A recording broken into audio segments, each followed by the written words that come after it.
So we're on day number 19, building connection. And so here are our 3 goals for today.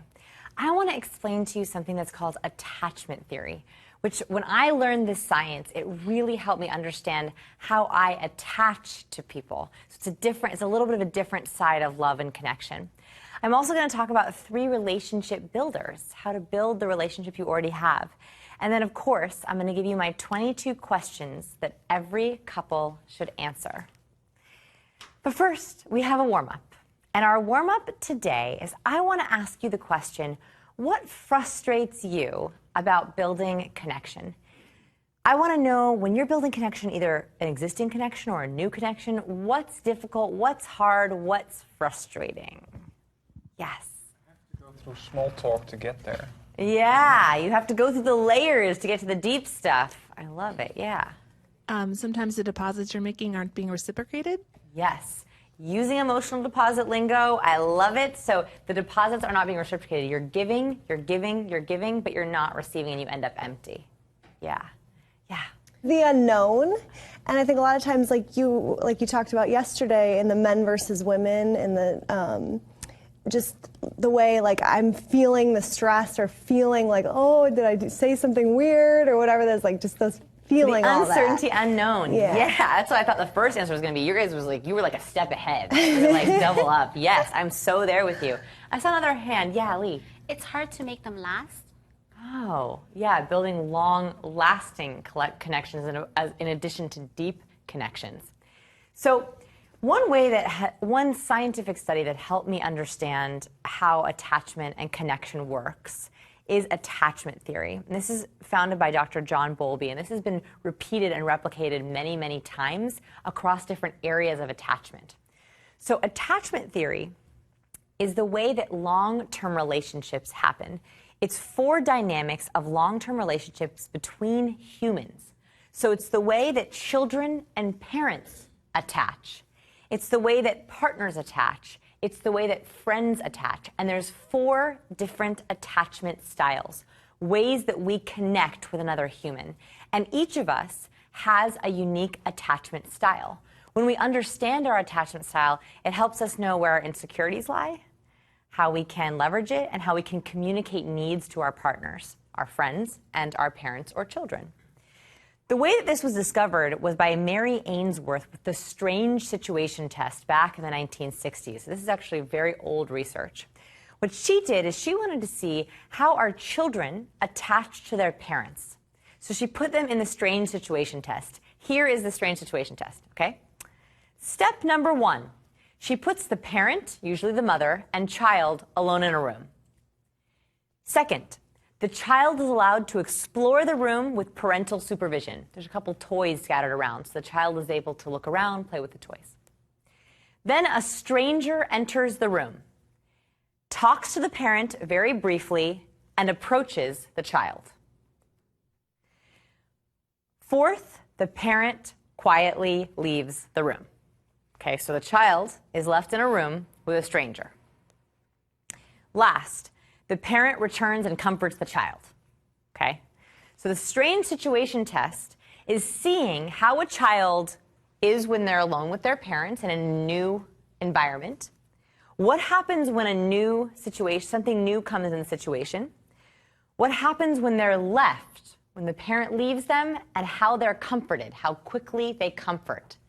What she found was that after doing this test, thousands of times with thousands of children and parents, there was 4 different patterns in the way that children reacted when they were put in these 5 steps.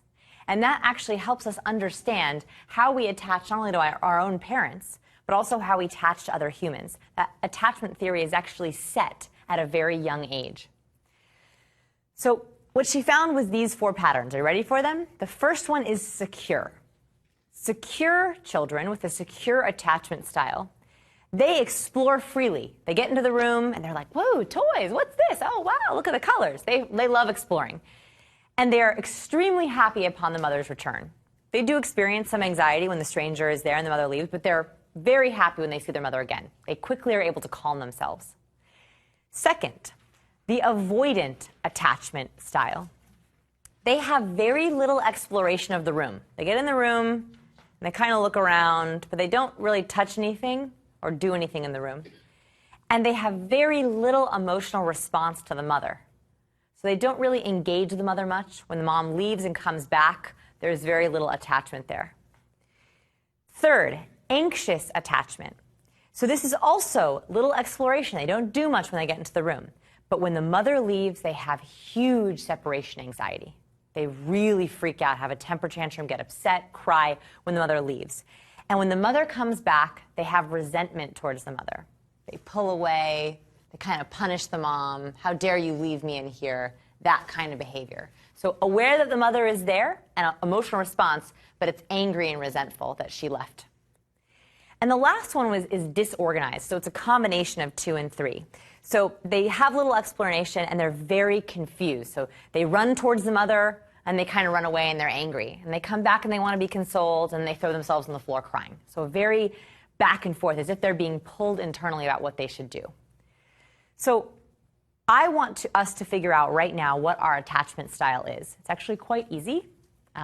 People can usually self-identify quite quickly with these statements. These statements were developed by Bowlby and Ainsworth. So in your workbook, in segment number 19, Building Connection, I have a couple of paragraphs for you. Which explanation best describes you? A, B, C, or D? So what I'm going to do is I'm going to have some of our audience members read these out. And as they're reading them, I want you to feel, does that feel like me?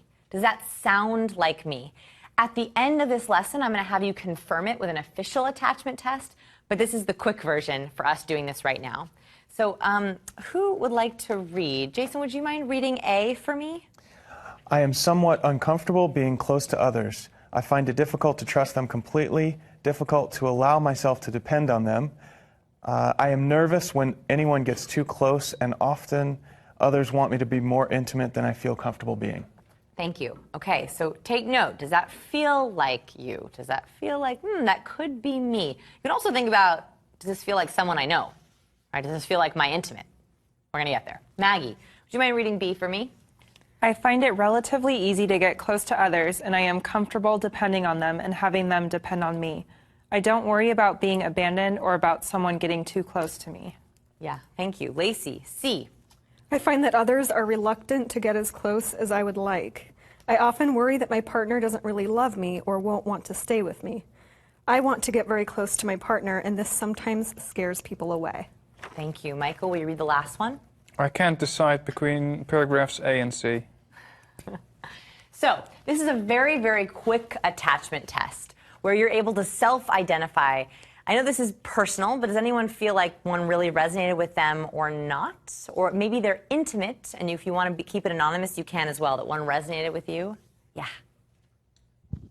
Thank you for sharing. Definitely secure. Secure. That is Definitely. like solidly you. Yeah. So you fall in the majority of the population. So secure B is 50% of the population. So 25% of the population falls in A, avoidant. 50%, which is the majority, fall in secure attachment style. Then it's C, anxious, 20%, and a very, very small percent of the population, 5%, falls into disorganized. You can take your official attachment test at scienceofpeople.com/PQ. Did one resonate with you? Well, yeah, it did, and I also have a question. How much Sure. of it is nature versus nurture? That is the question. Yes. They think, and we're going to talk a little bit about this later, that it is nurture. And the reason for that is because you can change your attachment style. So, and we're going to talk about that. Today is all about changing it, right? So if you're secure, fantastic. If you feel like you have avoidant or anxious, I'm avoidant, then you can actually develop a secure attachment style, and we're going to talk about exactly how to do that. A lot of people don't understand why their relationships aren't going well, and a lot of the time it's because one or both members have avoidant or attachment problems, and just communicating that makes it much easier. So I want you to confirm it later, but let's go through the different types, okay? What happens? Again, this is for you, but it's also for your intimates, best friends, partners, parents, children. Let's go over avoidant. People who are in the avoidant attachment style, they're uncomfortable with emotional closeness. They do not like to be dependent on others. They suppress or are unwilling to share their feelings. Okay, they do not like to go deeper or talk about feelings. They have difficulty with intimacy, and they invest little emotion in social or romantic relationships. Emotion is a little bit scary for them. Fear, right? We're seeing a lot of underlying fear. Let's talk about what's the underlying fears for avoidant personality styles or avoidant attachment styles. Yeah. The person is going to leave them. You're going to be alone. Absolutely. This dependent do not like to be dependent on others because they're afraid that they're going to be abandoned or left. Absolutely. What's another fear that's cross-dressing as something else that we could possibly see for avoidant? Dependence is seen as not being independent? Yes, so dependence is like, I want to be okay on my own. I want to make sure that I can support myself financially, emotionally. I don't need anyone to be okay. Yeah, that's what that is. So I think there's one other underlying fear. Joshua, yeah. It's fear of vulnerability. They're not letting their emotions out or their inner, like geekiness kind of be seen. Yeah, they're afraid that they're going to get rejected, that their vulnerability, if they let it out, that it's not going to be liked. So they'd rather be fake or have a wall up because that's easier than having your truth criticized. Way easier. Anxious. Prone to fret and worry about relationships. And this is not just romantic relationships. They fret and worry about their friendships. They worry about business relationships. They need constant reassurance. They're anxious that their partner does not love them. They worry that their partner will lose interest in them. They become extremely distraught when relationships end. Now, of course, everyone gets distraught when relationships end, but it really takes them out. Like, it really, really devastates them, even short relationships. So what are some underlying fears that might come up here? Yes? So, I'm sorry, I had a question. So is there a way that the same person could be different in different situations? Like, for example, while looking for a romantic partner and then while looking to be friends, they're like completely different? Typically, they're the same, but if you feel like it could be both, it could be disorganized. Disorganized is a mixture of avoidant and anxious. So maybe you're thinking about someone who actually is disorganized because they keep flip-flopping. That could be, but typically you're the same. Like when I'm afraid of dependence, right, and I think it's because I had so many difficult social relationships growing up, I'm like, I don't want to depend on anyone. I'm afraid I'm going to be rejected. That comes out in friendships. I'm very, very slow to depend on someone. It comes out in my romantic relationships. It comes out in my business relationships where I really want to take a long time to make sure that I trust someone before I depend on them, before I ask for help. I have a really hard time asking for help and support. Yes, so any other underlying fears? Yeah. That they're not good enough? Yeah, that they're not enough. Scarcity mentality. The anxious attachment style, they live in scarcity. They're worried. There is not enough love, time, and energy to go around. That's why they're always needing reassurance their partner loves them enough. It's the scarcity mentality. Disorganized. So we just talked about this briefly. This is a combination of the both, okay? And they tend to flip-flop. So they have both avoidant and anxious tendencies. Overall, they are reluctant to become close to others, and they worry about the relationships and the depth of connection. What you said is the exact symptom, is they tend to flip-flop. And you don't know what to expect from them. 1 minute, they want constant texts, right? They're like, hello, you're not replying to me. Why aren't you there? Are you there? And the next, they're like, whatever, like do whatever with your friends. I'm doing my own thing, right? It's a flip-flop. It's because they have a lot of emotional turmoil. Man, you're laughing. Is this sounding? Me. Aha. Yes. Well, if you feel comfortable sharing it, you're welcome to. So disorganized is 5% of the population, right? So it's a very small amount. And the good news is we can change our attachment style. So do not worry. We have more coming. Secure. This is 50% of the population. Secure attachment style. They have trusting, lasting relationships. They easily make connections. They have no problem connecting to people.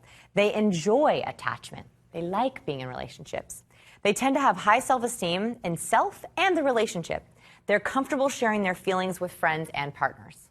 Okay? Thank you for sharing, Ariana. This is you. Does anyone else feel like this could be them too? Yes. All right. I'm curious. What's your neuroticism levels? You're low, right? Your neuroticism is low. Yeah. Yes. Erica, are you high neurotic, low neurotic? Well, I think I was born a high, and I'm a learned mid. You've optimized. You've calmed. Yeah. Are you high neurotic, low neurotic? Do you remember? No. You don't remember? Yeah. I don't remember what yours was either. I would guess low or medium. Does anyone else think that as well? Yeah. I think this is not backed up in science, but I think that there is a tie between secure attachment style and neuroticism. I think. That's why I always ask people who are secure if they're high neurotic, because I think that there's a tie there. I would love to do some research. Yeah. So, like with some of my neuroticism growing up, like not exaggerating, in first grade, I was worried about going to fifth grade camp. And every night I would worry about going to fifth grade camp. Wow. And it was like the homesickness, but that was like a high neurotic, but I was very like happy to, like, I felt very secure with where I was. Yeah. But going away was very high. Wow. That's, well, how did your parents try to calm you? Like they would talk about it. We would talk about my feelings. They would acknowledge it. I probably should have been in therapy, but I wasn't. Well, they used the rough I was technique. heard. I was absolutely heard. Yes, they validated you, and that's the best way to help someone when they're feeling scared. Yeah. So here's what's interesting. This is why I had trouble answering your nature versus nurture question. Because we can change our attachment styles. So that hints that there's something environmental there. However, Dan Shaver at UC Davis did fascinating brain research on attachment styles. And he found that the brain patterns of people with different attachment styles changes. The way they experience things in the brain is different. So that makes me think, I don't know if the environment causes the brain to act differently or if the brain acts differently from birth. We don't know that yet. So here are the patterns. This is terrible, sad, but they put people in an fMRI machine. They gave them electric shocks. Okay, electric shocks are very unpleasant. You do not want to experience them. And it's pretty terrifying waiting for the electric shock when you know it's about to happen.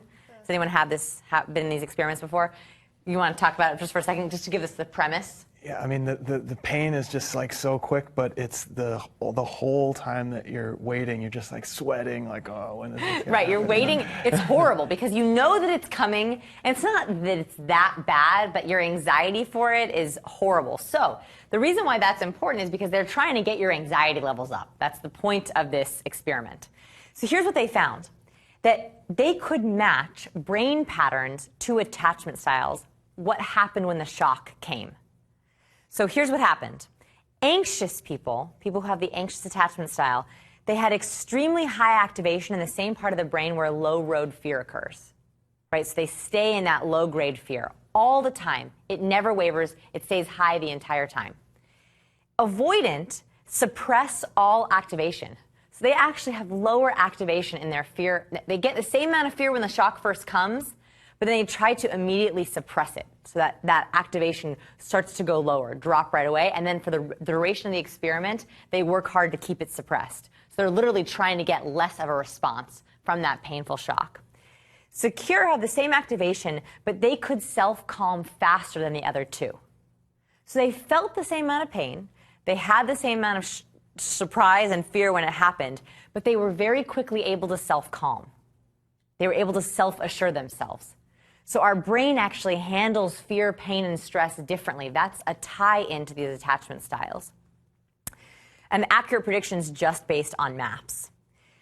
Here is the good news. You can change your attachment styles, and you can do it 3 ways. Producing oxytocin. Oxytocin is the best way to get into a secure attachment style. This is for you as well as a partner, right? Helping both of you get into secure attachment style. The dancing a nonverbal duet, right? So connecting nonverbally, and an exploratory mindset. So here we go. This is our people skill number 22, secure attachment. Building secure attachments with the special people in your life. And I want you to have secure attachments with everyone in your life because that is the most fulfilling kind of relationship to have. First, oxytocin. So Paul Zak, he calls himself a neuroeconomist, and he is like a rogue neuroeconomist. He does crazy experiments. I have like a little business crush on him because like he's so brave and like does just really cool things. So he does a lot of research on oxytocin. Okay, this is the hormone that fascinates him. Oxytocin is the chemical that's released in our body when we feel connected or bonded to someone. When we really feel like, wow, that person gets me. Well, what's happening in physiology is we're having high oxytocin levels. So a little bit about oxytocin. It's also called the cuddle hormone. It's what's released when we're cuddling, when we have physical touch. I talked about oxytocin in the last segment with eye contacts and haptics when we talked about Handshakes, the reason why we love handshakes so much is because any kind of touch releases oxytocin that makes us feel connected to someone. That's why it is 3 hours worth of face-to-face time. It's also called the marriage chemical, and this is from a study that Paul Zak did. So here's what he did in this study. He wanted to test oxytocin levels and closeness of relationship. So he went to a wedding. He got permission from everyone in the wedding before he did this. And before the wedding started, he drew everyone's blood, and he tested their blood levels for oxytocin. Everyone from the bride to every single guest and every staff person at the wedding. Then at the end of the ceremony, he took all of their blood again, and he retested their oxytocin levels. Okay, this is after a real wedding with real guests. I told you it's like a little crazy, right? Like that's a lot for me. You know, I did some crazy stuff at my wedding, but I don't know if I'd make everyone like, welcome to the wedding. Can I have your vein, please? So what he found was there was direct correlation, oxytocin boost after the ceremony, and it was concentric circles around the bride.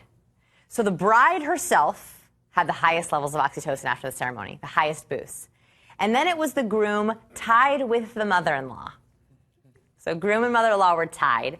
And then it was the bridesmaids, the bride's friends, the groom's friends, the groom's family. So it was all the bride's family and friends first in this particular wedding felt closeness to the bride. He could actually predict the amount of closeness, the amount of intimacy in all those relationships. So what this shows us is that when we feel close with someone and we're happy for them, and we feel connected to them, and we're celebrating with them, we release oxytocin. It's like a nice feedback loop. It makes we feel connected, which produces more oxytocin, which makes us feel even more connected. Does that make sense? Kind of a crazy study. It's also supposedly the roots of the word oxytocin are swift childbirth, because supposedly women release a lot of oxytocin when they're in childbirth, because that's what makes a woman want to feed and connect and bond with her child. The highest amount of oxytocin that we have in our lives is when we have our first child. And it's so that we don't abandon that child, right? We want to feed them, we stay awake, we take care of them. That's why we feel so bonded to this creature. It's actually, we have this huge oxytocin rush. It's our survival mechanism for taking care of our offspring. I think that's kind of cool. All right, so how do we have an oxytocin bonanza? How do we have an oxytocin party to get that secure attachment style? Because securely attached people, they produce more oxytocin, they have more lasting oxytocin because they feel that safe, secure connection. They're secure in that connection. Here's how we do it. We already learned this skill. Number 9, being a master listener. Being listened to and feeling heard is a huge connection building activity. It releases so much oxytocin to our bloodstream. The other aspect to this, the new aspect that I want to teach to being a master listener, is something that's called responsive listening. So responsive listening is something that was created by Sandy. He nicknamed this responsive listening Sandy Pentland at MIT Media Lab. He found that responsive listening is how often you say, uh-huh, yeah, yep, uh-huh, okay, I see. Oh, yes, I get it, uh-huh, mm-hmm, mm-hmm. That is responsive listening. And here's what he found. That men, the more short interjections a man made, the more attractive he was to the woman who was talking. There's a direct correlation between the amount of interjections a man makes and your oxytocin levels and how attracted a woman is to him. But watch the interesting one. Women, the more short interjections the woman made, the more she liked the relationship outcome. So if, as a woman, we feel engaged, we're like, oh, yes, uh-huh, mm-hmm. That actually builds our own oxytocin levels. So when we're with each other, I want us to actually practice responsive listening, especially with our friends and partners. It's a great way to make them feel heard. That's the plus to being a master listener. So I want us to try this in action with each other. Okay, we're going to try responsive listening because it takes some practice. Men, I want to hear from you how this goes for you. If you like this, uh-huh, mm-hmm, yes, interesting, oh, really, okay. Okay, I want you to try it, men. Are you ready? So what we're going to do is I'm going to give you one of our table topics. You're going to turn to your partner. Men, are you nervous? Are you nervous? No? Okay, so I want to hear how it goes. So you're going to turn to your partner. Who wants to come up on stage for this one? You know I'm going to call on you two, right? You're right here, yeah. Jason, I think I saw you like nod slightly no, so that means I have to have you come up on stage. Okay, so here is the question for you. I want you to take turns answering. What would you miss most about your home if you moved?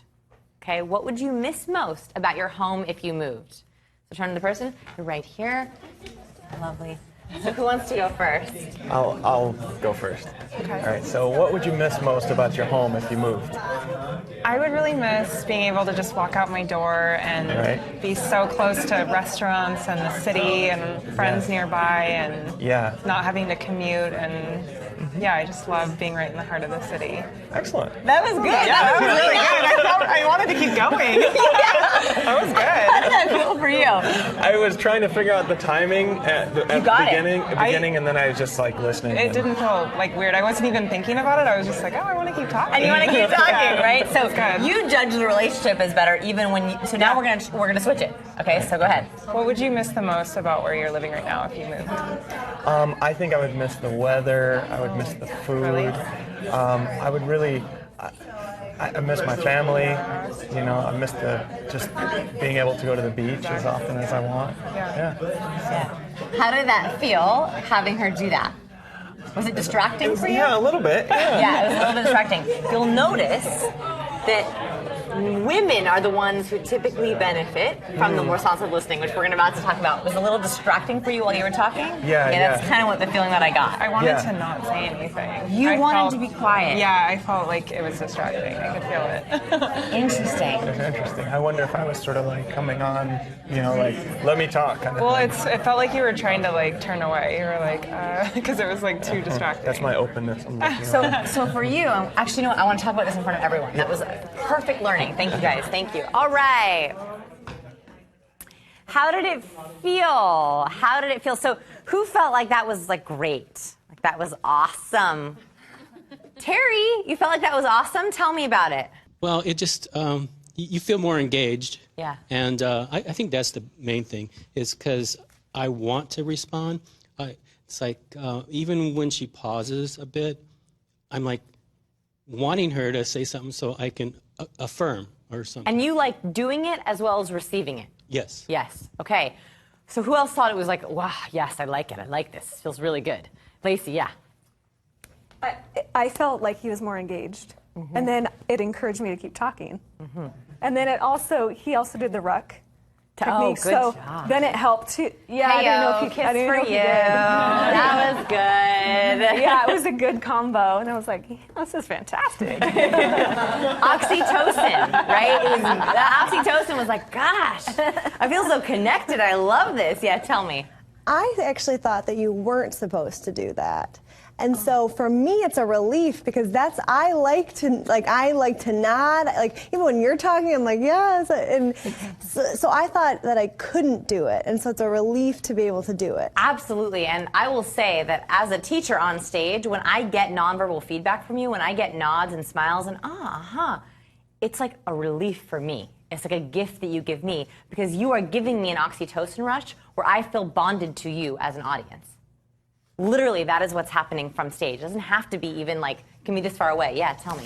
So in some conversations I've had, though, when the person does that, if they do it in more of like a rushed tone, I feel like they're trying to get me to wrap it up. Yeah.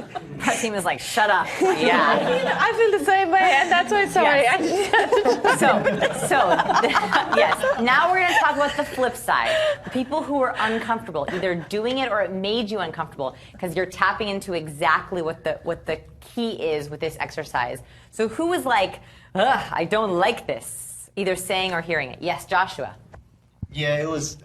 I think because we're so aware of what we're doing, I think it just made it seem like just kind of fake. Like I wasn't sure how much to do it, whether I'm overdoing it, or whether they're really genuinely listening, or just saying, yeah, okay, keep going, and just being fake. So for people at home, what you can do is I want you to actually give someone a call after this, and I want you to try it and see how it feels. The whole purpose of this exercise is to know if it's authentic for you. Okay? If you loved it, if you were like, yeah, this helps me listen better, I feel this connection, that is something for you to do. If you did not like it, I never want you to force yourself to do it because that creates awkwardness. It actually makes you take a step back from the interaction. So that exercise is just to let you know how you feel about it. So at home, I want you to give someone a call. You don't have to warn them that you're doing it. And see, does it feel natural for you to be like, wow, really, okay. And it changes for different people.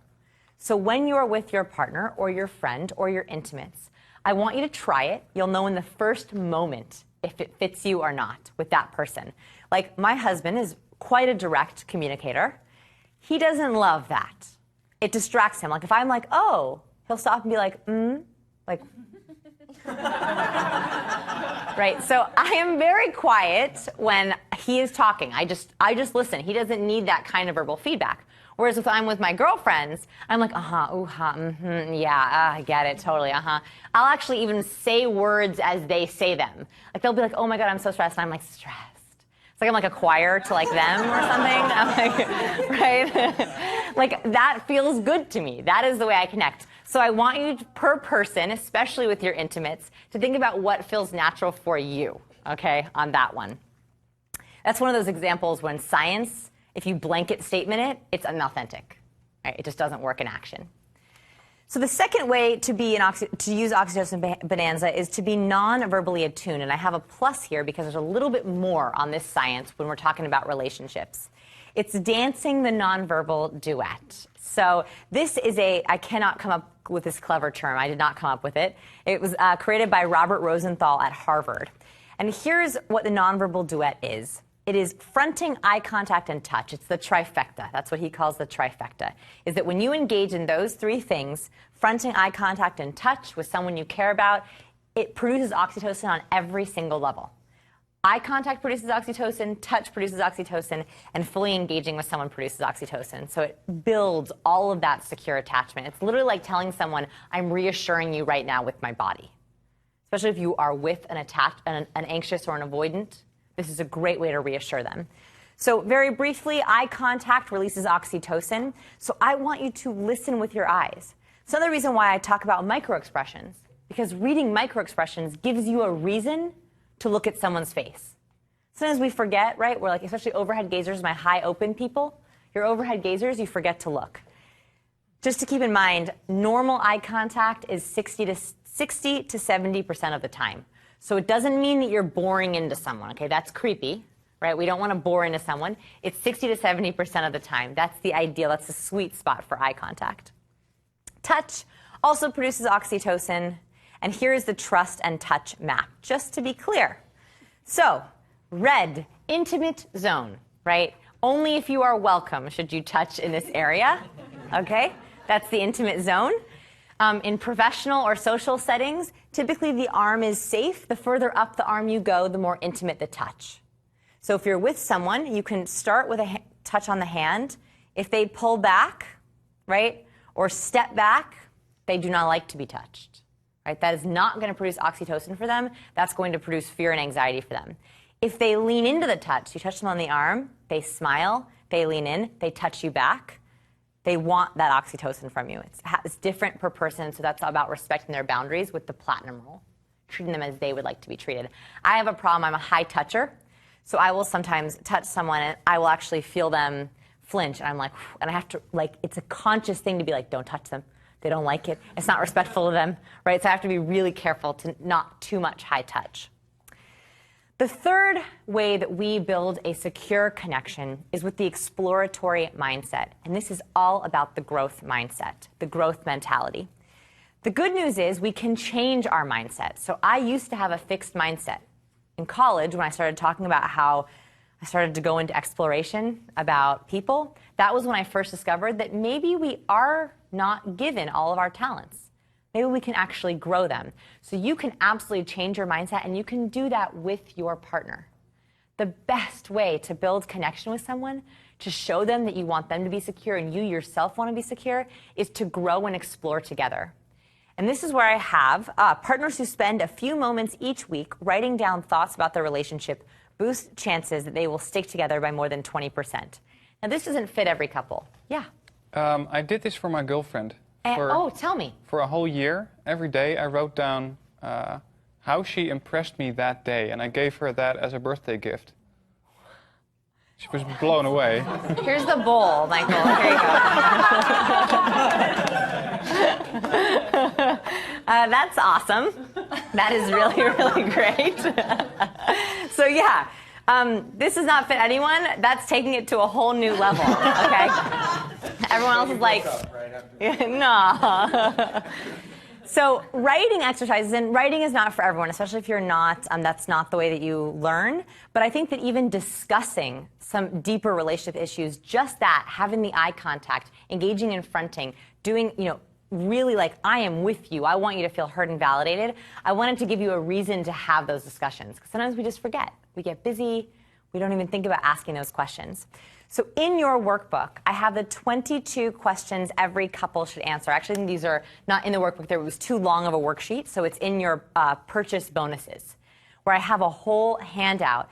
And these are questions that are everything that we've learned in the course plus. Okay, and I've split them up into categories.